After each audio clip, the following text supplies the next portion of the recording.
Hey, this is Tony from Lone Wolf Paintball, and today I'm going to be responding to your comments. First off, on the Vulcan Code paintball gun marker from the NXL World Cup, Lane Samples says that code, it's a effing mini. It looks very similar, yeah. The new Vulcan Code. It does have some of the features of the Mini, but they kind of did their own spin on it. So yeah, I could definitely agree with you on that. Looks similar, but they definitely did their own spin on it to make it their own. So that's the new Vulcan Code for you. On the how to not look like a noob playing paintball video, FL Glide Pilot recommended that we change the name to How I Look Like a 12-Year-Old Noob.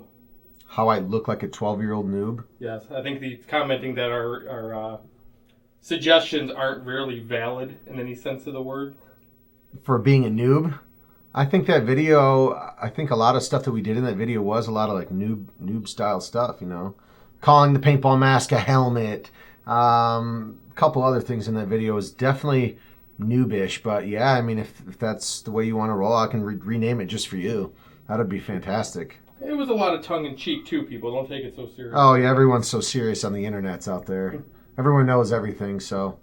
On the DLX Lux Ice review and efficiency video, Sean Jacket asked, what was the tank starting press velocity? The tank starting, like, press, like, isn't like pressure? Yeah, what's the velocity? The gun was shooting 285 feet per second, and the tank we started with about 4,300 psi. Other than that, I don't know I don't know if he means like the tank output pressure. It was just a standard SL68 with no shims taken out, if that's what you mean. So around 750 psi tank output pressure. So there's a couple different ways I can answer that question. Just not sure what you're trying to ask per se, but hopefully I answered it. The Team Insanity and PB Fit riding the world tallest sky coaster video. Craig Catman says, funny stuff. I enjoy the vid you guys produce. Well, thank you. We try our hardest, man. A lot of the times we're out here just trying to have fun, producing stuff for the viewers like you to watch, to laugh, to make fun of, to bad mouth, to good mouth, whatever you want. We don't care. Criticism is all around. So, I mean, if you like us, we really like that, and it's awesome. We'll probably give you a free YouTube shirt. If you don't like us, and I mean, our feelings aren't hurt. So, on that same Insanity video, Manola Figueroa, hopefully I didn't butcher that too bad, says, you guys got major balls for this. Haha, you guys are the best. It was a good time. It was, 300 feet in the air, strapped to some other paintball dudes. It's kind of a sketchy situation. So it was a fun time. We had a great experience down there at World Cup. And thanks for watching. Thanks for commenting. Viewers like you is what makes it possible for us to do these videos. So we appreciate it. Cameron Bodford, on a lot of our videos, has been leading the hashtag RIP Dave 2K16. Rest in peace, yeah. Good old Rat Tail Dave. You know, Dave's a good guy. Dave got another job opportunity out in Pennsylvania, so he took it. Definitely no hard feelings there. We're still good friends, and he was a great employee of ours. And I know he made a lot of the customers laugh out at the field. So Dave is a good guy, and he'll be making a special guest appearance in the future for maybe another video or two. Stay tuned. On the Why Do You Paintball first video that we did, we got a lot of great responses on why different people play. But one gentleman, Rubik's Noob, asked, should he get an Empire Axe, a Spider Hopper, a 45 Ninja Tank, an I-4, or an I-5 mask? I'm assuming he's got a budget and he's looking to upgrade. So, an axe, a Spider He wants me to pick one item out of all of those? Out of those four, a tank or a new dye mask. Where would you spend your money if you were looking to... Just depending on what type of gun he has now, the axes are a great gun. But if you already have a gun, then I would definitely upgrade to that Ninja Tank is a good carbon fiber tank. I mean, the dye goggles are awesome. But first off, if you don't have a gun, I would buy the axe. That's going to be your biggest investment. Those are around, $400. So I would go with the axe if you already don't have a gun.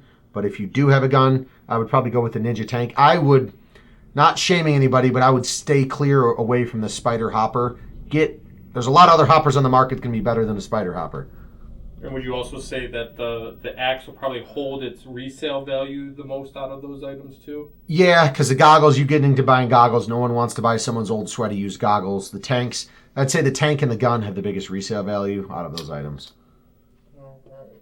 On the GI Sports level loader comparison video versus the Die R2, the Virtue Spire, the HK, TFX, Mason D asks, can we compare it to the Spire 3 since the Virtue Spire we used is the old version? Yeah, I could do it to the new Virtue Spire 3. I could do that. We'll just do probably a quick video in the future, just a couple minutes. I can compare the level loader as soon as we get the new Spires in, which should be this next week. I can do a quick little video for you if that's what will make you happy. So we can do that. On the Team Insanity die booth with the PB Fit NXL World Cup behind the scenes, where we kind of filmed the process that Jake and the Team Insanity guys go through for their videos, Joshua Buer recommends that we tell Jake to get shot 200 times. Yeah, I would be on page with you, man. I would like to see little squirrely Jake run around and get shot a couple hundred times. He's a good kid, but he can get on your nerves, It's just that Team Insanity lifestyle. So yeah, I'm all down. If we can get Jake to agree, everyone can just have a gun. We can all shoot him. So I'm definitely in tune with that. On the how to program the E-Tech 5, Kelly187 Zags asked, can we do a G-Tech programming video, please? G-Tech programming video. I can do the G-Tech video definitely, but I'm almost positive it's the same board and colors as the E-Tech 5. So if you have a G-Tech, look through your manual and look at my video. I'm pretty sure that the E-Tech and the G-Tech boards are about the same exact with how to change the settings. So look at your manual. If you do have a G-Tech, I'm pretty sure the colors and stuff that I went over are going to be the exact same. Back to the Velkin Code paintball gun from NXL World Cup. S Sniper 14 PB asks, if it's a spool, I might get one along with the mini TFX clone thing they just showed off. So is the Velkin Code a spool gun? I believe the Velkin Code's a spool. They didn't go over... They let me hold the gun, kind of get a good look at it. I'm almost positive it's a spool valve and not a poppet, obviously. But they were kind of keeping things a little secretive. But the way the body was, the way it looked and felt in my hands, I'm almost 100% certain it's a spool valve gun and not like an LV1, a poppet, or something like that. All right, on the Empire Axe 2.0 NXL World Cup, Kaylee Tyndall wants to know, how old do you have to be to go to Living Legends, and how much does it cost? Thanks, because it's relevant to the video. Living Legends, not my field. It is a great event. I've played it a couple times. I know you got to be, at least at our field, it's 10 years old for insurance purposes. I'm sure over there at CPX, you probably got to be at least 10 years old to play. And how much? You better save up, kid, because it's expensive. I think cases of paint are at least $80 to $100 minimum, and plus your registration fee. So a couple $100 easily. Prepare for that. Not knocking them whatsoever. CPX, great facility. Living Legends, great event. So save your bucks, kid, because it's going to be expensive. On the level loader comparison video, Paintball Mag wants to know, does the level loader have an integrated pencil sharpener? An integrated pencil sharpener?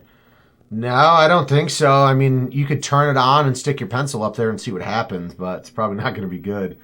So no, the features that I know of on that hopper, sorry, there's no pencil sharpener. A lot of comments about the noise. Do you think that level loader is louder than the competition? It's a little bit louder, but it's $60 to $100 cheaper depending. So it's loud without paint. Yeah, if you turn the button on and it spins around without any paint, it's loud. But with paint in there, it's definitely more quiet.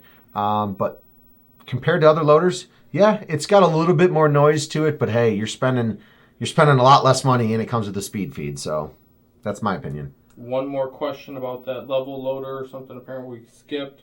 Armando Perez asked, does it have an anti-jam feature like the Spire or Rotor? I believe it does. It doesn't have a shark fin like a Rotor, so if you do get a jam, there's nothing you're going to be able to pull. I think you can press the button and it might rotate backwards. I'm not certain. Don't quote me on that. But I know it doesn't have the shark fin underneath like the Rotor.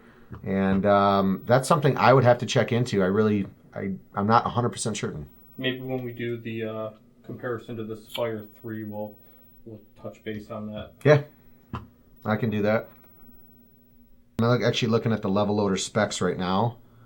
I don't know if you can just throw that in there or not. It's whatever, it doesn't matter. It says it has a jam-proof drive system, no clogging or popcorning of paintballs. So apparently, it seems like to me they don't have a safety button if you do jam. They're just telling you it's not going to jam, and that's what it is. So I don't think it actually has a feature like that, but they promise it's a jam-proof and there's no clogging or popcorning. So that's my answer for that. The Die i5 unboxing and Die i4 and V-Force comparison video. HCruise10 mentions best part is I can use the lenses from my i4s on the i5s. I don't think we touched on that. Yeah, the i5 and the i4 lenses are interchangeable, so you can definitely use your i4 lenses on the new i5s and vice versa. So that was a good thing that Dye integrated with the new goggle, is that you can use previous lens and not have to, completely switch out if you've got a good stockpile of i4 lenses. Thanks for watching, guys. Mark came in my office, gave you a little sneak peek of me sitting at my computer, and give the video a like. Don't forget to comment, subscribe to the channel, and thanks, guys. Have a good one.